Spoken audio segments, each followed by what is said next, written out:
Bonjour à tous, j'espère que vous allez bien, soyez les bienvenus sur ma chaîne YouTube. Alors aujourd'hui je vais vous parler de l'oracle des kami et yokai à la recherche des divinités et esprits du Japon. Donc ce jeu a été créé par Caroline Duban et illustré par Laurence Rasson. Il est sorti il y a peu de temps aux éditions Le Courrier du Livre.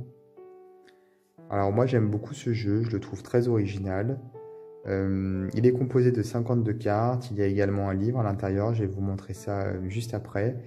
Mais voilà, mes premières impressions avec ce jeu, c'est que voilà, il est très original, on ressent vraiment la culture nippone dans les cartes, ne serait-ce que par le format, puisque les cartes sont allongées.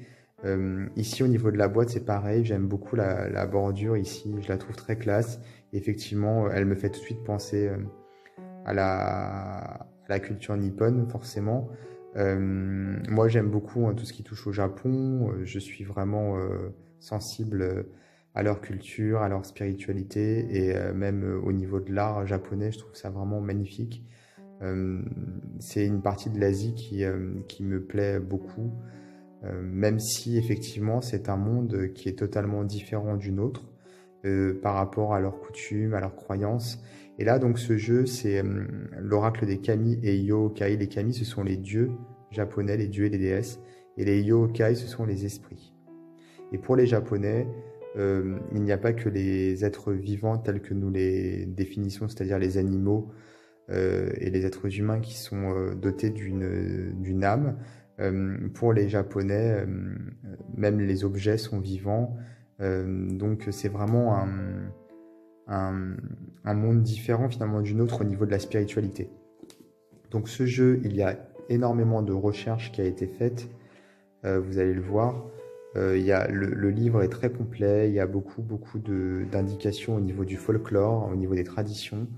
Donc si c'est un univers qui vous plaît, vous allez être servi.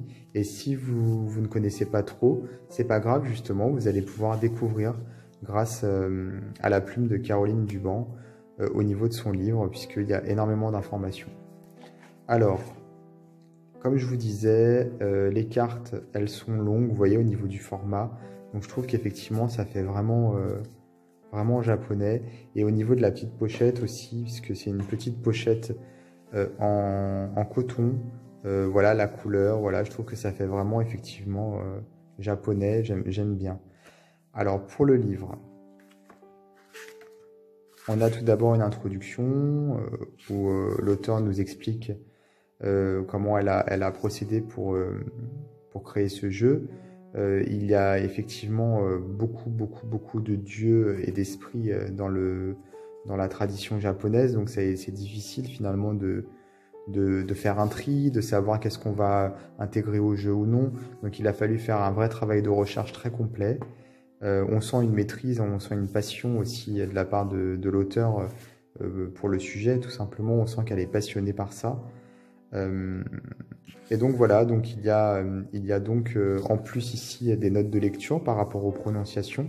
Donc ça c'est plutôt pas mal. Comme ça on est sûr de prononcer les noms des divinités et des esprits de la bonne façon. Et nous avons après des méthodes de tirage avec des méthodes relativement simple pour commencer avec 3 cartes, passé, présent, futur. Puis nous avons le tirage de la résolution. Ensuite le tirage des apprentissages, la roue de l'année. Le tirage des chakras. Et voilà.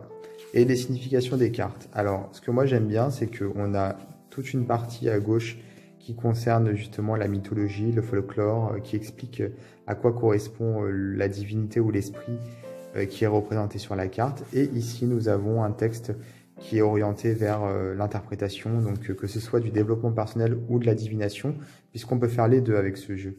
Et ce que j'aime beaucoup, c'est que dans ce jeu, il y a forcément, comme ce sont des dieux, des déesses et des esprits, ils sont personnifiés.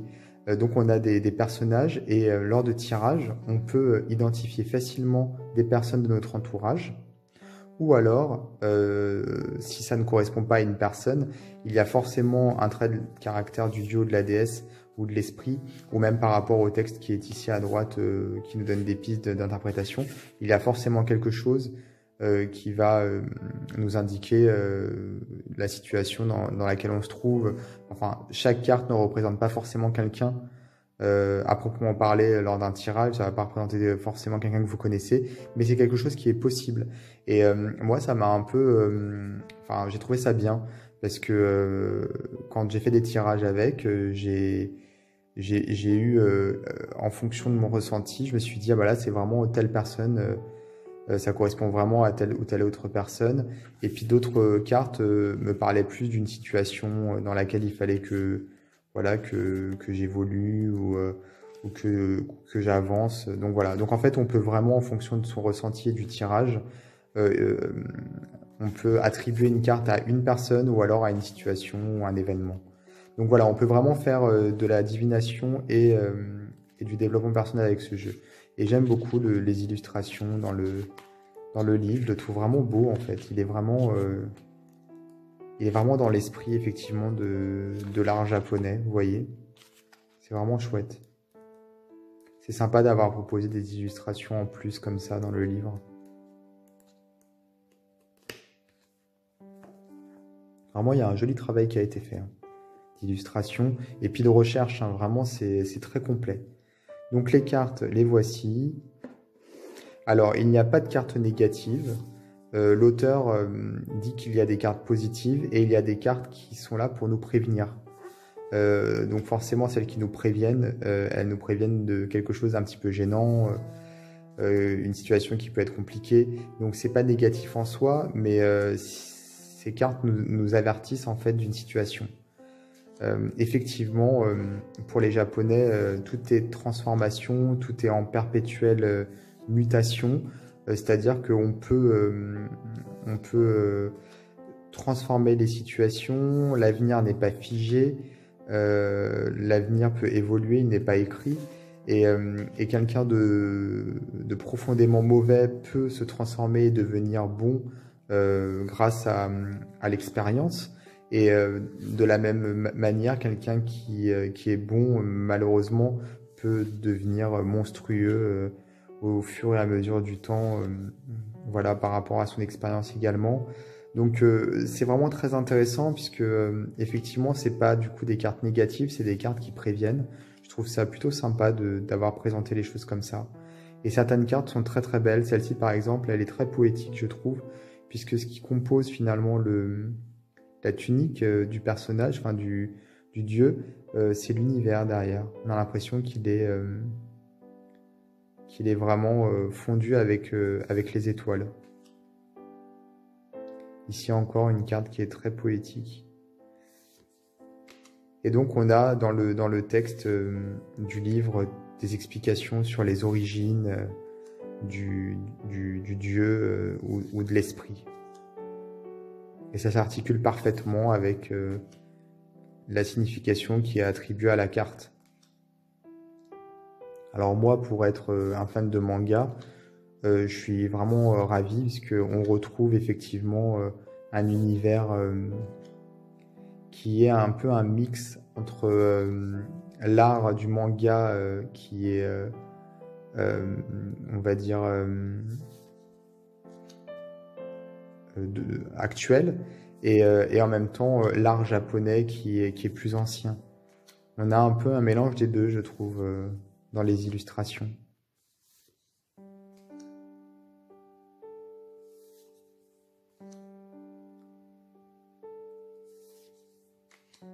Les couleurs sont très belles, hein, également.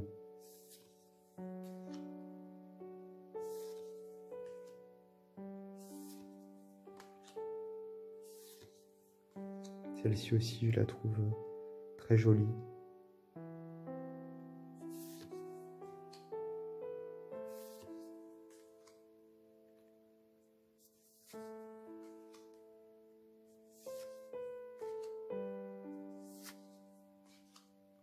Je vais vous lire ensuite un passage du livre pour que vous puissiez vous rendre compte de ce que ça donne réellement.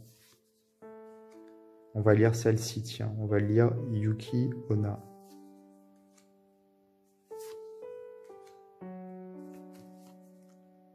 Le dos est très joli aussi, les cartes sont de bonne qualité, Elles sont soyeuses au toucher, mais en même temps, elles glissent bien. Donc ça, c'est chouette.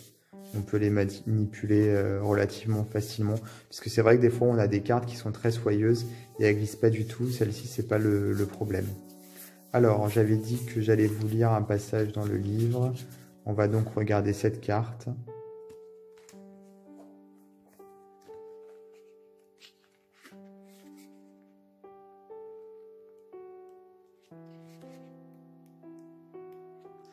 Ici. La femme des neiges s'apparente à une dame blanche qui apparaît les nuits de fort blizzard. Sa peau diaphane et son kimono immaculé en font un spectre à la fois séduisant et inquiétant. Plusieurs histoires narrent des rencontres avec ce fantôme. L'une d'elles rappelle ce qu'un bûcheron et son apprenti vécurent une nuit de fortes tempêtes de neige. Afin de se protéger des intempéries, ils y gagnèrent leur cabane et s'endormirent. Au milieu de la nuit, tandis que le froid se faisait sentir avec l'âtre qui se mourait, le jeune apprenti se réveilla. Il découvrit horrifié la présence de Yuki Onna, qui se tenait penché au-dessus de son maître. Le pauvre rendit l'âme et le spectre se tourna vers le garçon. Elle eut pitié de son âge et lui accorda la vie sauve, à la condition que jamais il ne raconta ce qu'il s'était passé. Elle disparut et, en rentrant au village, l'apprenti dit que son maître était mort de froid pendant la nuit. Les années passèrent et un jour, le jeune homme se maria avec une femme ravissante. Ils eurent des enfants qui grandirent. Un jour, il se souvint de ce qui s'était passé sur la montagne et pensa qu'il y avait prescription pour la parole qu'il avait donnée. Il conta l'aventure à son épouse qui l'écouta attentivement. Mais sitôt que son histoire fut terminée, elle entra dans une violente colère et se transforma en Yuki Onna. Elle avait pris une apparence humaine afin de s'assurer que l'apprenti tint sa promesse. Hélas, il faillit. Toutefois, l'homme put rester en vie grâce aux enfants qu'il avait eus avec la dame blanche métamorphosée. Elle lui dit qu'elle le garderait en vie s'il restait un bon père et s'occupait de leurs enfants, puis elle disparut.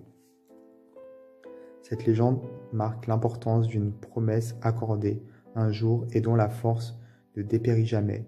Ce qui a été dit ne peut être brisé sans qu'il n'y ait de conséquences. Tout se sait un jour, même si l'on imagine que le temps a suffisamment coulé pour ne plus permettre à quiconque de souffrir d'une situation. Donc là, on a eu une légende... Ah, c'est pas fini, excusez-moi. Donc je termine. Cette carte est une alarme sur ce que vous vous apprêtez à promettre. Ce n'est pas ce que vous promettez qui est risqué, mais plutôt la tentation qu'un jour, vous braviez le garde-fou qui se sera naturellement instauré à partir de cet instant.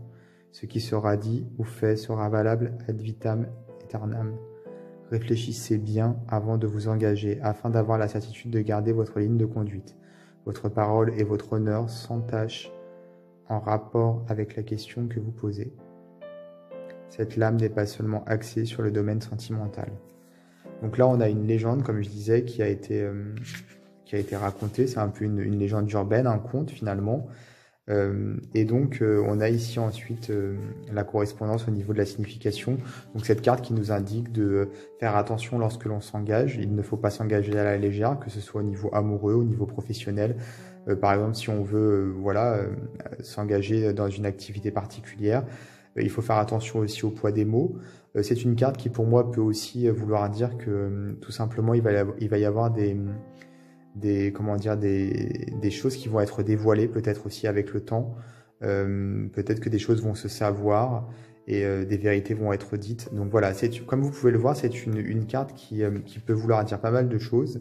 Et surtout, ce que j'aime beaucoup, c'est que le texte ici est totalement en rapport avec le sens divinatoire de la carte. Donc voilà pour ce jeu qui vient de paraître aux éditions du Courrier du Livre. Moi, je vais vous mettre dans le descriptif de la vidéo un lien vers le site de l'éditeur si vous voulez vous procurer le jeu. N'hésitez pas également à vous abonner à ma chaîne YouTube et à activer les notifications pour être prévenu des prochaines vidéos que je posterai. Je vous dis à très très bientôt pour d'autres vidéos.